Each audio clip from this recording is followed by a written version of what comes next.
imagine that the real partisan divide in this country is between a party of righteousness and a party of sin. I think that's a mistake.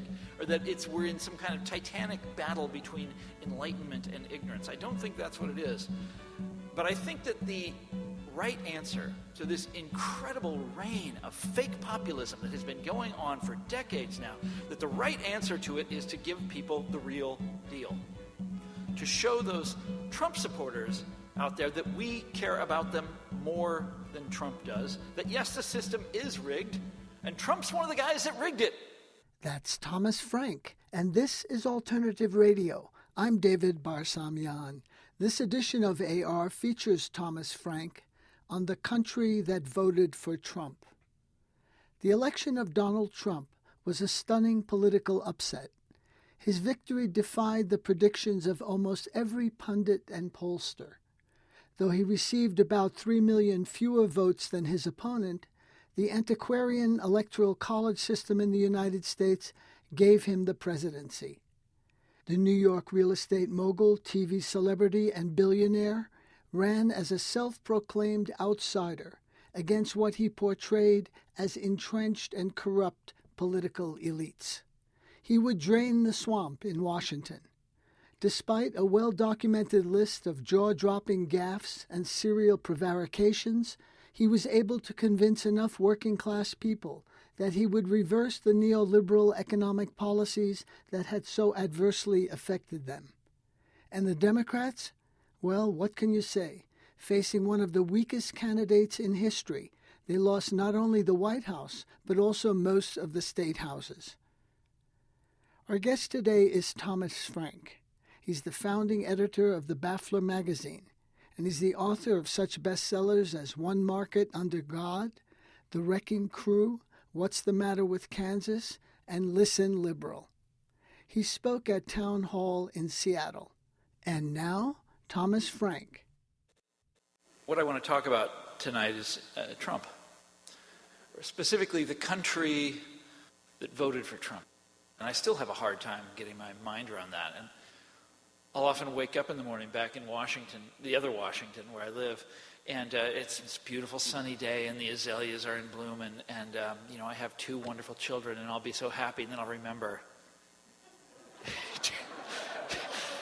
Trump is president. And he flies over our neighborhood in his helicopter, Oh well. So I was out in Port Angeles on my vacation, and it's that kind of country. Seattle is a very different place. Seattle is an unusual place in America, but the country that I'm talking about is different. The last few years in the country that I'm describing have been a time of brisk prosperity according to official measurements, with unemployment down and the stock market up. For Americans who work for a living, however, nothing ever seems to improve. Wages don't grow. The median household income is still below where it was in the year 2007. The economists have a way of measuring inequality that they call the labor share of the gross national product, and in this country that measurement hit its lowest point ever. Labor's share of the gross national product hit its lowest point since they started keeping records on this in the year 2011, and then stayed there over the next couple of years. In the fall of 2014, with the stock market hitting all-time highs, a poll showed that nearly 3/4 of the American public thought that the economy was still in a recession, because for them it was. Now, folks, you know that there was a time when average Americans could be counted upon to know correctly whether things in this country were going up or things were going down. Because when America prospered, the American people prospered too. But these days, things are different. Another statistical way of looking at it, from the middle of the Great Depression up to the year 1980, the lower 90% of the population in this country, a group that we might refer to as the American people, that group took home 70% of the growth in America's income, okay? From the Great Depression up to 1980, 70% of the growth in the country's income. If you look at the same numbers from 1997 up till now, from the height of the Great dot-com bubble up till today, you'll find that this same group, the American people, pocketed none of this country's income growth at all. Their share in these great good times was zero. The upper 10% of the population, by which I mean the country's financiers and managers and professionals, took the whole thing. To be a young person in this country right now is to understand, I think instinctively, the downward slope that so many people are on these days. College costs are out of control, you know this. The university where I got my PhD back in the 80s and 90s today costs nearly $65,000 a year to attend. Okay? 4 years of that is more than $250,000. You want to go to a school like that, you take out a lot of student loans. And as I have been traveling this country for the last year, I have met many young people, again and again and again, who are 50, 60, $100,000 in debt. And folks, they're starting out life this way. They're going out into this Uberized economy of ours with the equivalent of a mortgage and no house to show for it. Now, at the other end of the social ladder, of course, it's all upside all the time. Back in 1980, the CEOs in this country made on average, about 40 times as much as their blue-collar line workers. Today, it's 373 times as much. One particularly lucky American family, in fact, has as much wealth as does 40% of the rest of us put together. The main accomplishment of the 6 high-achieving individuals who make up this family, their main accomplishment was to inherit shares in Walmart, the retailer that has sucked the life out of thousands of towns in the part of this country that I come from. And that's where we are, folks. Nearly 10 years after the financial crisis. Growth that doesn't grow and prosperity that doesn't prosper. This country, people now understand, is simply no longer arranged in such a way as to make its citizens economically secure. And that's the country that elected Donald Trump president. What I'm trying to say, folks, is that the middle class is disintegrating in the great middle class nation. And you know this is true. There is outrage and there is fury around every corner. You scratch any surface and it comes pouring out. Now you would expect everything I just described, all of those shocking numbers, the situation that we're in, you would expect that this would lead to a revival of the left, a revival of left politics in this country. And the reason you would expect that is because that's what's happened in the past. That's what's happened at very similar times in history, in the 1930s, in the 1890s. And yet here's the crazy thing. This is the thing that has fascinated me for my entire adult life, that the politics of this age of inequality have been dominated by right-wing revolts, one after another, that only accelerate the disintegration of the middle class. And today it's Trump. But in truth, and depending on how you count it, this is the 5th successful conservative uprising to happen in my lifetime. So I was born in 1965. Nixon came along in 1968. What they called the New Right, and Ronald Reagan in the late 70s. Newt Gingrich in the 1990s. George W. Bush a short while after that. Then the Tea Party movement. And now Trump. It just keeps chugging along. And to understand how crazy all of this is, I want to try to put this in high relief. And the way I want to do that is to remind you of what things looked like back in 2009, after the financial crisis had happened, the Great Recession was underway, and it seemed like the philosophy of free markets had really been discredited for good. It really felt like that in those days. Here we had deregulated Wall Street. We had bowed down and worshipped at the feet of Wall Street. We had put nice, friendly Wall Street guys in charge of overseeing Wall Street. And here Wall Street went and poisoned the economy of the entire world with their mortgage-backed securities. And so 2009 seemed like, it felt like to me a historical turning point. Here the George W. Bush administration had blundered into this whole series of disasters, the Iraq War, Hurricane Katrina, the Jack Abramoff scandal, and then economic catastrophe. And it felt like the last straw, like this had to be the end of something. And in the other Washington, where I live, the wise men of the city thought that they understood what was going on. They said the tectonic plates were shifting.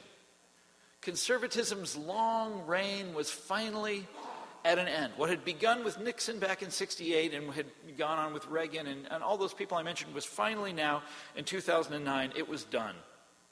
The age of Reagan was over, one historian wrote. The liberal age of Obama was dawning. The pendulum had swung one way, and now it was going to swing back the other by a force all its own. We didn't have to do anything. That's just how history works. That's just gravity for you.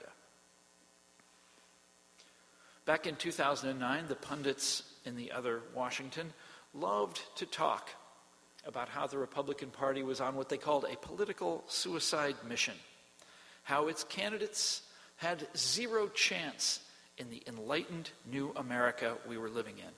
The Republican Party, they said, was being sent to the dustbin of history. The reason I bring all this up, you know why, of course. This is exactly the same thing they said last year, with commentator after commentator insisting that Donald Trump didn't have a chance and that the Republicans had destroyed themselves by making him their candidate. But to stick with 2009, the Republican Party themselves weren't particularly interested in their own demise. They didn't really want to go to the dustbin of history. And they did, this is the crazy thing, they did exactly the opposite of what those pundits in Washington, D.C. kept telling them they had to do. They stepped on the gas instead of the brakes. Instead of moving to the center, as every pundit, that's how you get your pundit license in D.C. You understand the genius of the center, right? Everybody always, at all times and in all situations, the answer to every question is move to the center. And they didn't do that. The Republican Party didn't do that. They totally disregarded this advice. They purged their moderate faction. And they responded, and this is fascinating, folks, they responded to the failure of markets by becoming free market zealots. Do you remember this? Waving their copies of Ayn Rand in the air, the Tea Party movement, all of this stuff. And then in 2010, this radicalized Republican Party scored its greatest victory in congressional elections in many decades. At the state level, they took some 600 seats away from the Democratic Party. They purged countless Republican moderates. In 2014, they went on to conquer the Senate, and today the tragedy is complete. They control Congress, the presidency. Trump immediately named a justice to the Supreme Court, and they control the most state legislatures they have since the 1920s. Folks, this is a wipeout for the Democratic Party, and also for those pundits who have so persistently taken Democratic victory for granted. All of this has been going on while Wall Street loots the world and while the middle class of this country falls to pieces. Some years ago, I wrote a book about the rise of populist conservatism in my home state of Kansas. And I had a phrase in that book that I was proud of. I said that out here in Kansas, the gravity of discontent pulls to the right and to the right and further to the right. The gravity of discontent. Okay? And when I wrote that, I meant to say that what I was describing out there in Kansas was a kind of aberration. It's like, look at this crazy thing that is happening out here on the high plains. The gravity of discontent doesn't work like it used to do. Well, folks, that's how it works now everywhere you go in this country. Now, why is that? One reason that it works like that now is because our Republican Party here in America is very comfortable with the traditional language of populism, by which I mean the language of class anger. They speak it naturally. It is second nature to them. It just comes to their lips automatically. And you know what I'm talking about. They rail against the elite and the rigged system, and they complain about the Hollywood millionaires and the arrogant people that make our TV shows and the haughty professors who are indoctrinating our kids when we send them off to college. And they pretend to love what they call the real Americans who inhabit heartland places like where I grew up. And this is fascinating, folks. They deliberately mimic left-wing protest movements from days of yore. That's what the Tea Party movement was. They were deliberately pretending to, pretending to be a 1930s social protest movement. Glenn Beck mimicked Martin Luther King's March on Washington back in 2010. In 2009, Paul Ryan, who was not yet Speaker of the House, he wrote an article in Forbes magazine that he entitled, "Down with Big Business." This is Paul Ryan wrote that. And now here comes Donald Trump. I was at the Republican convention last July in Cleveland, and they called him, when he came out on the stage, they called him America's blue-collar billionaire. Seriously.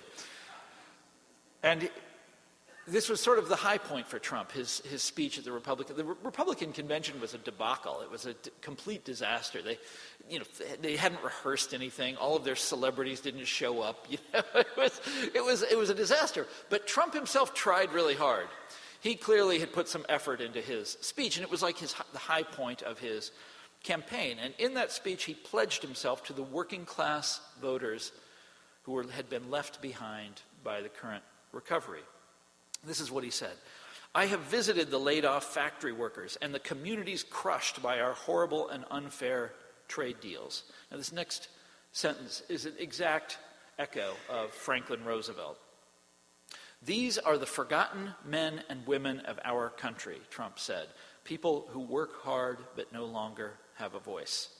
Then he went on and tried to reverse the sort of standard liberal criticism of conservatives as always being, pawns of the Koch brothers or something like that. He said, here's what he said: "Big business, elite media, and he tried to flip it, right? Say that in fact it's Hillary.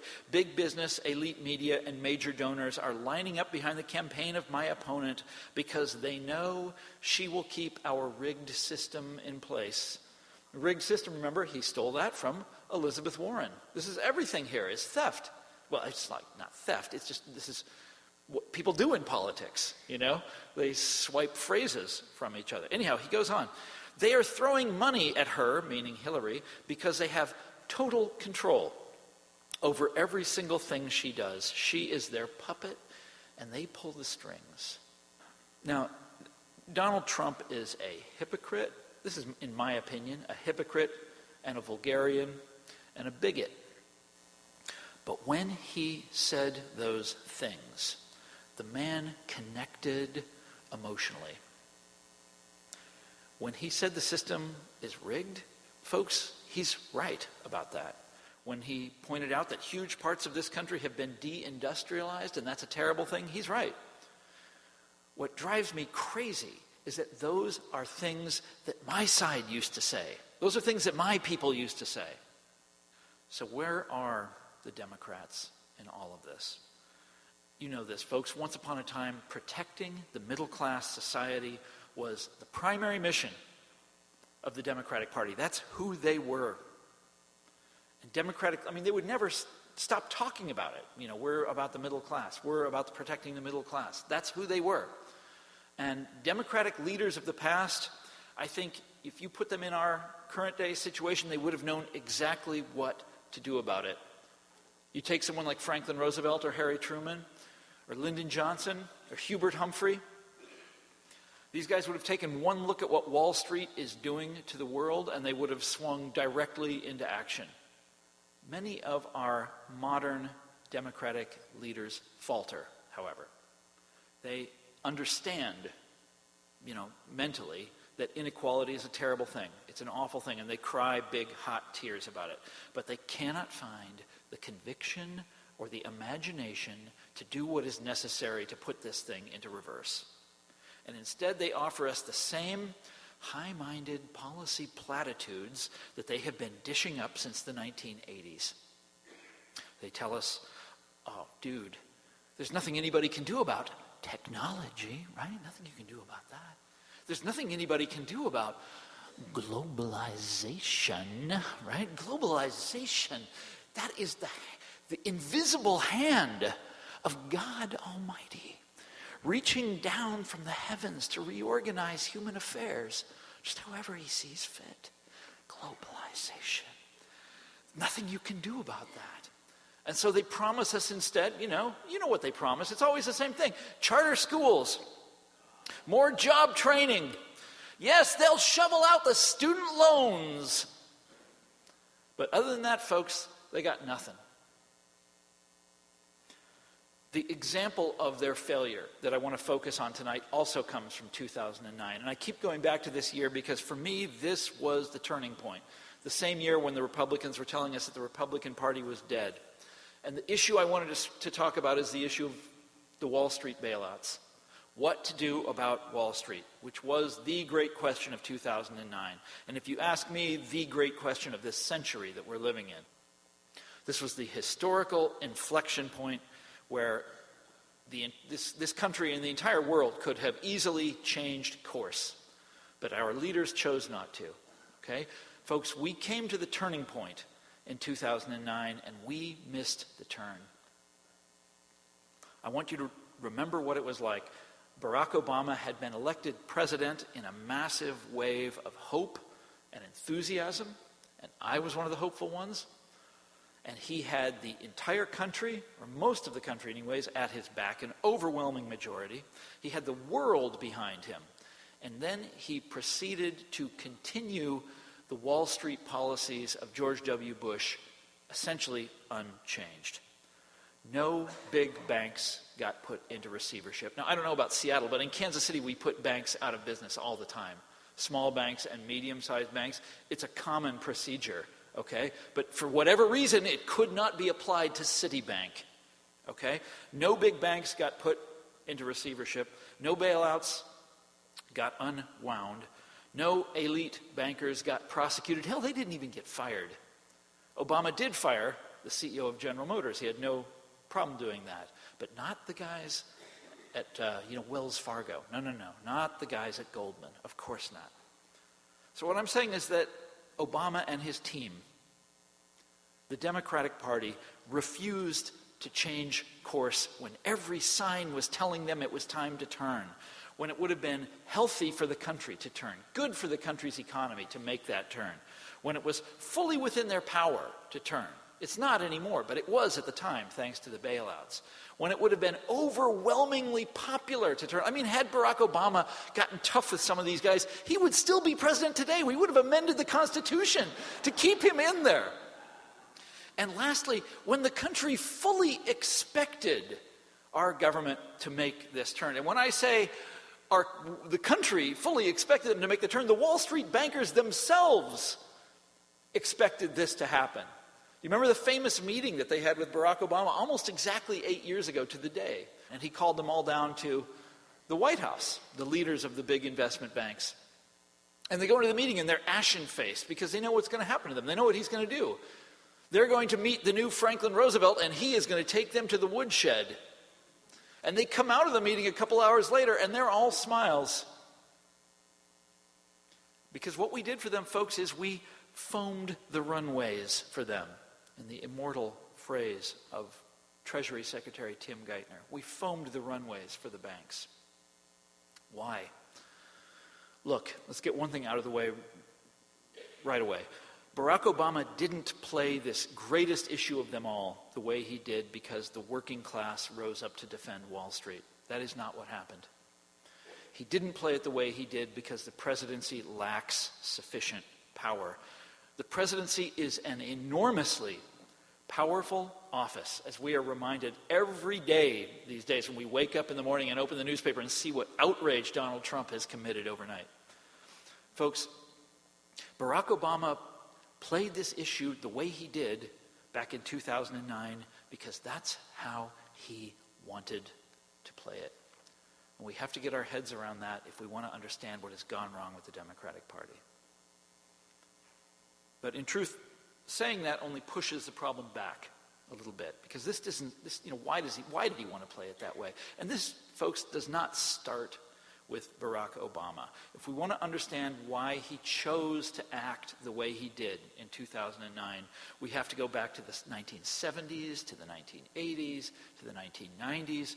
And back in those days, you might remember the Democratic Party was engaged in this very long-running civil war over who they were and what they stood for. And you had all these different factions in the Democratic Party back then, fighting, like cats and dogs with one another, but they all came together on one thing. They all agreed on what they fought over everything else, but they agreed on this one thing, and that was that the Democrats had to turn away from the legacy of the New Deal with its fixation on working class people. And what Democrats had to embrace instead, they said, was the emerging post-industrial economy and the people that the Democratic Party needed to identify itself with were, and this is important now, the people that the Democratic Party needed to identify with were the winners in this new economic order, the highly educated professionals who populate our innovative knowledge industries. And what do I mean by professionals? We all know the traditional professions are lawyers, doctors, clergy, architects, people like that. These days, though, it's a much broader category. It's an enormous group of workers, basically everyone with an advanced degree. So I'm one. The math PhDs who write derivative securities on Wall Street are professionals. The biochemists who make prescription drugs, also professionals. Now, as a group, this category of workers, these affluent, highly educated, white-collar people, in the 1950s, as a group, they were one of the most Republican demographic groups in America. By the 1990s, they had completely changed sides and were one of the most democratic groups. And that's basically who the Democrats are these days. They have gone with this group. So what I'm saying here is that the Democrats, the way to think about them is as a class party in the sort of 19th century sense. They are a political party of a particular class. It's just not the working class. They're the party of highly educated professionals. Now, we all know that the Democrats have many other constituent groups, of course, minorities, women, and the young, to name just a few. But professionals are always the ones who come first. They're the ones who sit in the front seat with their hands fully on the steering wheel, and the rest of us ride in back. And it's the tastes and manners of professionalism that are always celebrated by liberal newspapers. And you know what I'm talking about here, folks. Always stories about their favorite TV shows, artisanal cupcakes, craft cocktails, which I'm going to enjoy some of later when this is all over with, It's always that same kind of thing. You're listening to Thomas Frank on The Country That Voted for Trump.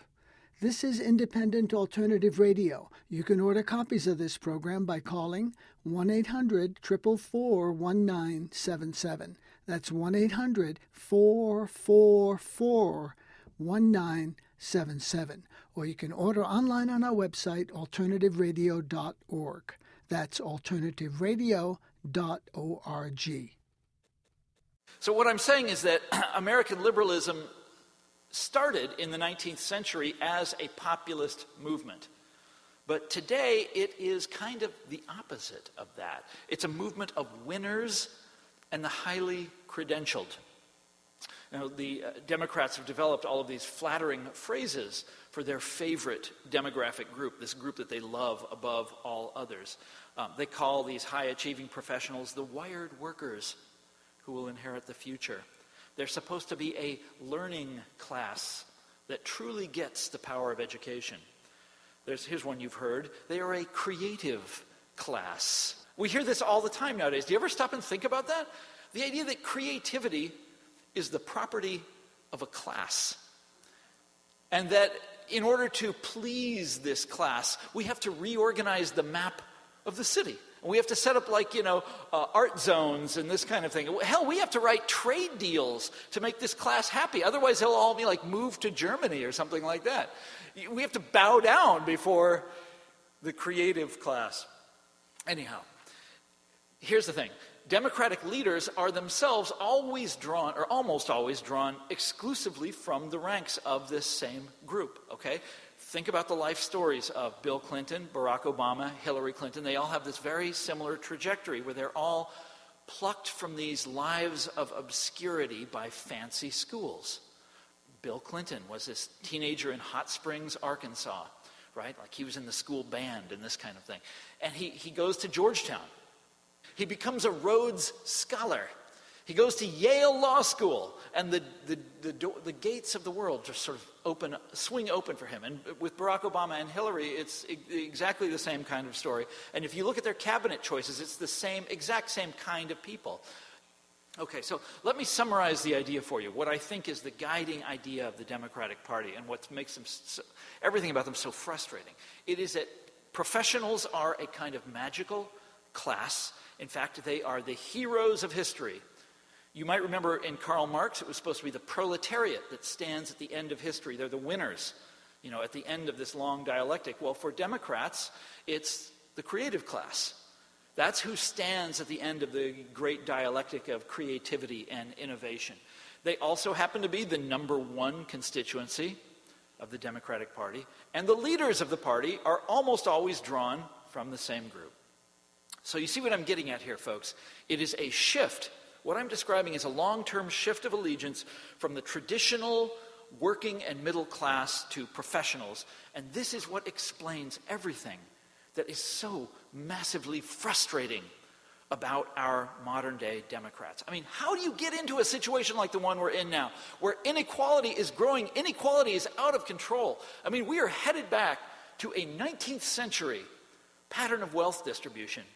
We're there, folks. We are back in the 19th century, essentially, in terms of how the economy works.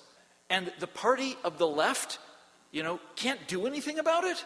They can't win elections, Where the party of the left, you've got this incredible inequality that's growing out of control, and the party of the left is in a state of historic defeat, where the middle class is disintegrating, and people are turning to a mountebank, like this man, Donald Trump. How is this possible? It's only possible, folks, when the party of the left isn't interested in its historic mission. That's the only way you get this combination of inequality and defeat. Why aren't they interested? Let's go back to that question of Obama and the Wall Street banks. What I still believe is the most important question of this stupid century that we're in. Why did the Democratic team fail to do what obviously needed to be done with the Wall Street banks? Why did they declare that Wall Street executives were going to be held to a different legal standard than ordinary criminals? And they did declare this. There's a high official at the Justice Department who said it. And he had to resign as soon as it became public knowledge, but he said it, folks. Why did this administration choose Wall Street over average Americans again and again and again? Why? Because for the achievement-conscious people who filled the last administration, investment bankers were more than friends. These people are classmates in both senses of the word. They're peers. These people are the face in the mirror every morning, right? The two groups, the Treasury Department and, say, J.P. Morgan, they are demographically identical. They are the same. They all know each other. People go back and forth through the revolving door. There is no difference between these two things.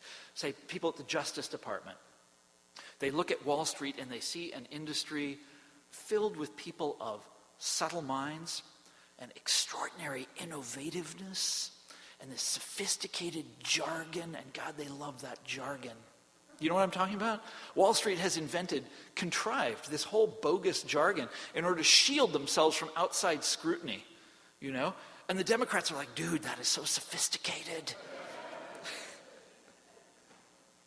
So they look at this industry and they see exactly the sort of creative individuals that Democratic Party theory tells us we must honor and respect, right? These financial wizards who are plucking wealth from thin air, right? They're making these financial instruments that are so admirably complex.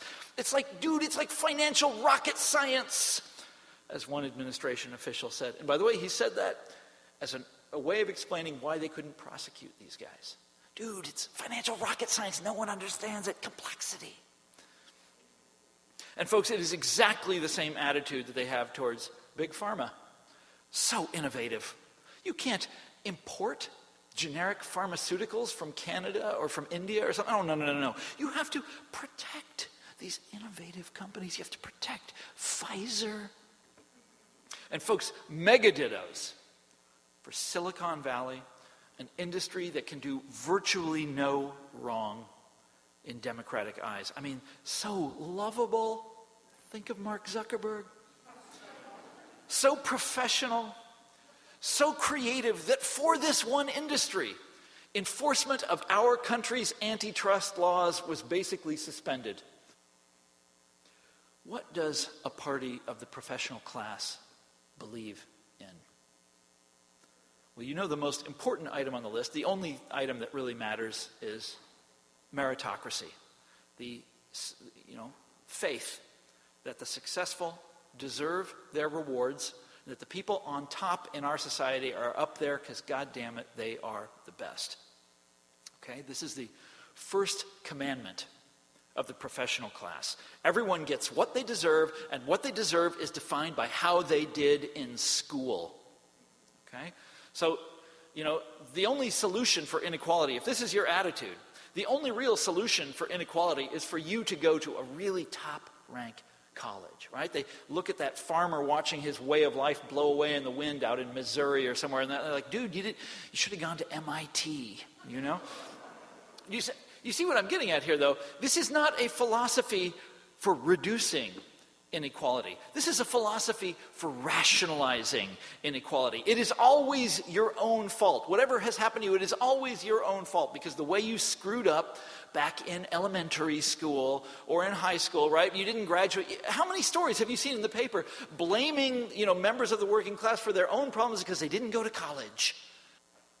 As for this man, Trump, I think he will make, in some ways, a perfect epitaph for our modern era of professional class liberalism. He is exactly the opposite of everything I've been describing. He lacks experience, government experience, completely. He had zero.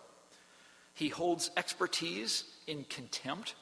He is noticeably indifferent to facts.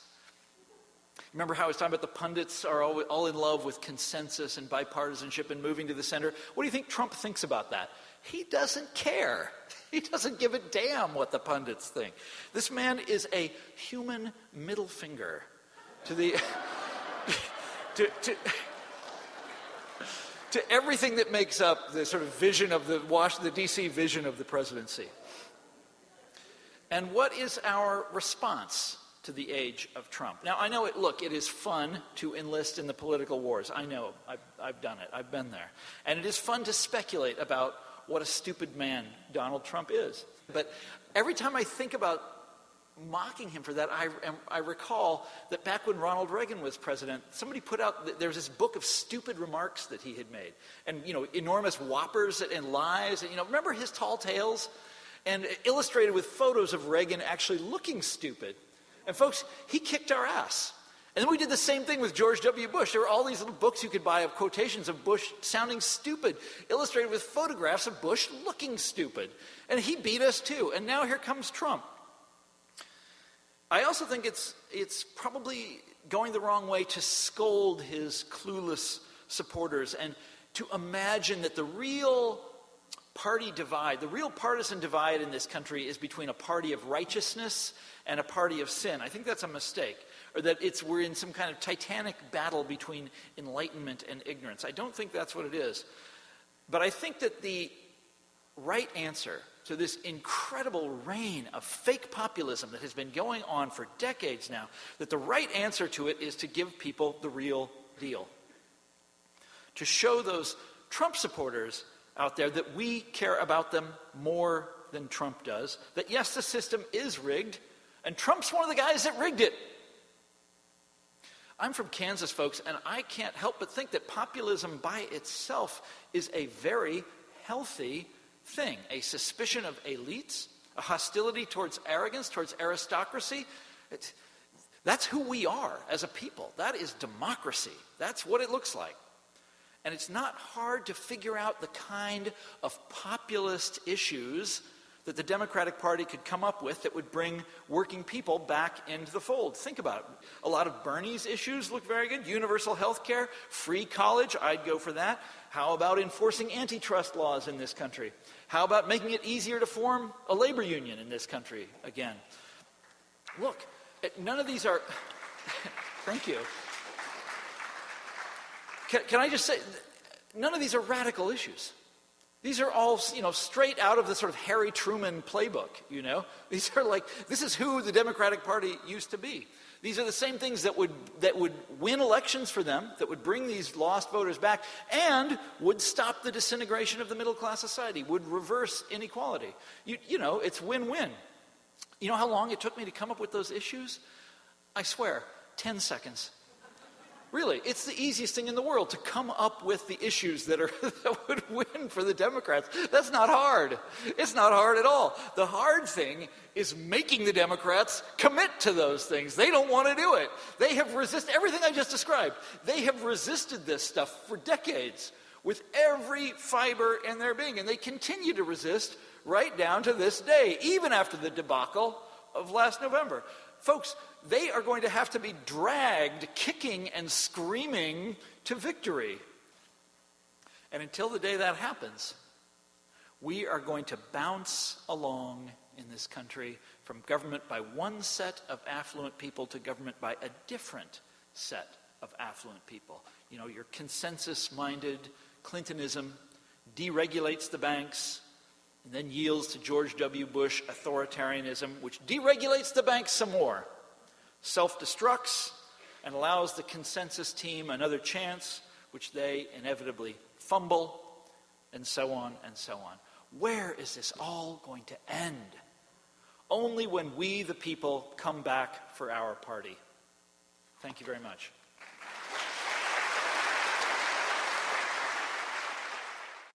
My quick question is, it's a little unfair because it's about a possible solution, and that is to try to de-emphasize and reduce the careerism that we find among elected politicians. So I was wondering if we lengthen the term of office, but we just let them serve one term.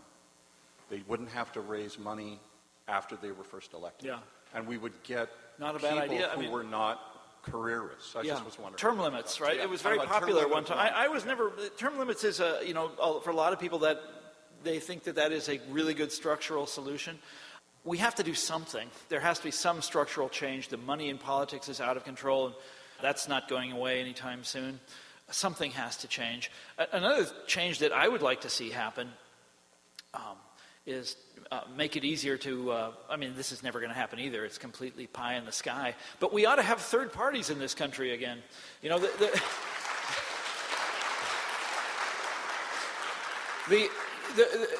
So I mentioned I'm from Kansas. My favorite political movement of all time was called populism. It was in the late 19th century, third-party movement. It was the last third-party movement we ever saw in this country that tried to build from the ground up and was successful. And they had mayors, governors, senators, members of Congress, and they did run a guy for president as kind of an afterthought.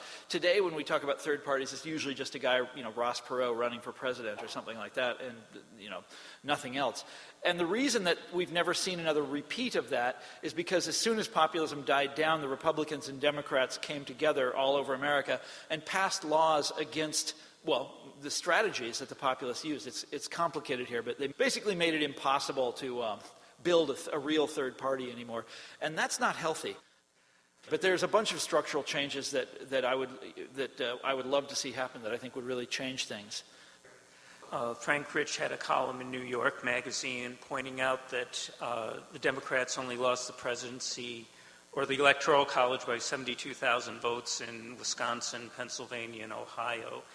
Do you think the narrowness of that loss will keep the Democrats from rethinking what they should be doing, and where do Bernie Sanders figure into what will happen next? Well, it's absolutely true that all those the swing states that Trump won, he won by very narrow margins. And Hillary got more popular votes. If you ask me, by rights, she should be president right now.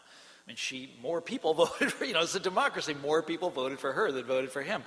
However, having said that, there has to be accountability within the Democratic Party. There has to be.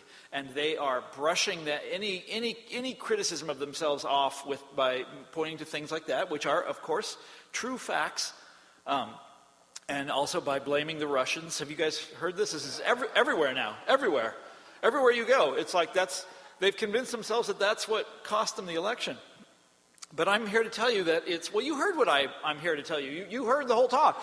But this has been going on for decades. This is a long, slow progress. Another thing I often say to young people, and they can't believe it's true, when I was young, Democrats controlled Congress always. Always. From the 30s up to the 1990s, always. Why? Because they were the party of the people. They had this incredible brand identity, and they gave that up to become this other thing, the thing that I described tonight, and it has ended in this slow rolling disaster that gets a little bit worse every couple of years. Now, I live in Washington, the other Washington. I spend a lot of time with these guys. They're not anymore, but I used to. They're utterly complacent. They have this whole theory they call the coalition of the ascendant, meaning, well, you know what it means, that the demographics of the country are changing. Democratic voters are increasing in number and Republican voters are decreasing in number. Therefore, Democrats don't have to do anything different. They can just sit around and eventually they will win without changing anything. People vote their demographics. You can't persuade people. People are unpersuadable. They vote their demographics, and the demographic numbers are in our favor. Therefore, we don't have to do anything. And they are sticking with this philosophy. And I wanted to shake them out of that. I wanted to break them loose from that. It can't be done. I am not invited to any of the Democrats' postmortems. They are not taking any of this into consideration. I am not on NPR. I used to be on MSNBC all the time back in the old days. Not anymore. None of what I told you is permissible within the Democratic Party. This larger historic critique. Instead, it's all about the Russians. It's all about Comey. By the way, I think that was a big factor, But basically, yeah, I mean, elections in this country are close, and the Democrats fumbled. I think there's a danger in calling Trump stupid, his supporters stupid, because it's going to turn those people off. Yeah. Do you see that danger? Oh, absolutely, absolutely. I mean, these are people that were, not all of them, of course, but many of them are former Democrats. These are, by definition, winnable votes. To call them stupid, by the way, that's another part of what the Democrats are doing. And I don't mean that it's not the Democratic Party, but this is all the pundits in D.C. and New York. The idea of denouncing, Midwesterners from New York Magazine. It's like, what the hell planet are you on? You think that's going to be helpful? You think that's a good idea that's going to make you love you? It's crazy. The Democrats are so angry right now, and they feel like this has been stolen from them, and they do not want to hear any kind of criticism. I'll give you one example. I wrote a story about rural Missouri. Trump won in rural Missouri big time. Like some of these counties, 80%, crazy. And these are places that not too long ago were not just Democratic, but profoundly Democratic. Like, this is Harry Truman country. I was out there talking to people. I was in this woman's house, and she had a shrine to Truman in her living room. These are people that loved the Democratic Party. Dick Gephardt, Stuart Symington, Missouri Democrats. And now it's Trump out there. And, they didn't go Republican because they got rich. It's the opposite. This is small-town America. If you don't have a hospital or a prison or a school, a university in your town, you're gone. These towns are, I don't know about Washington State, but in rural Missouri, all over the Midwest, Iowa, Wisconsin, if you don't have one of those things, you are finished, and your town is crumbling, and I mean physically falling to pieces. And these people are desperate And they voted for, a lot of them went for Obama in 2008. You look at the rural counties in Iowa, Obama did very well there. But now it's Trump country in this huge way. What's the Democrats' response to that? This is catastrophe, right? What's the response? How are they going to win those people back? Their answer is walk away. Save your money and compete in the big cities. We have nothing to offer these people. We have no way of speaking to these people. They are lost to us. That is their official response to this debacle. It's idiotic. It's absolutely insane. Yes. I'm just curious, in building on one of the questions before about complacency, and to what extent, if any, do you think that the progressive movement that we saw with Bernie Sanders' campaign, with Elizabeth Warren's popularity, with the election of some folks to the House, like one of our local congresswomen, Pramila Jayapal, to what extent do you think that wing or contingent of the party can actually exert meaningful influence in the next couple of election cycles? That's the big sign of hope, and that's a good note to end on. I'm very hopeful about Bernie Sanders' influence in the party, and I'll tell you why. And I'm a big admirer of Bernie Sanders. I voted for him in the primary, and I wrote a story for Harper's Magazine about the Washington Post's hatred for Bernie Sanders, in which I read every editorial and op-ed they published about Sanders from January to June of 2016, and they were about 5-1 against Sanders. I mean, they were incredibly, incredibly hostile. I mean, the things they said about this guy were just unbelievable. And today he is the most popular politician in America. Yeah, I know. It's a great thing. It's a great thing. It's a great thing, but those two facts those are the parameters of the battle. That the Washington Post, and I was watching the Sunday talk shows the other day, and Bernie Sanders came up, and they were sneering at him again. They hate this guy.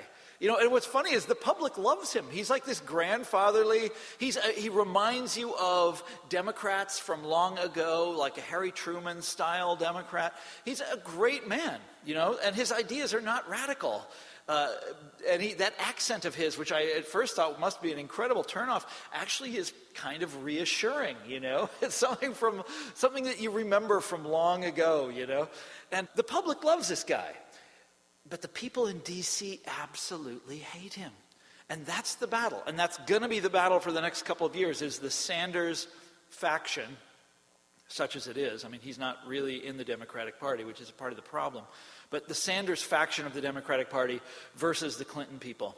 And this is going to play out in all sorts of different ways. But I think that's where if I'm hopeful about anything, it's that. And I'm going to end on one last note of hope, okay, in some ways, and I've been bad-mouthing Donald Trump tonight, so I want to say something nice about him. Donald Trump showed us a fascinating thing. Think about this, folks.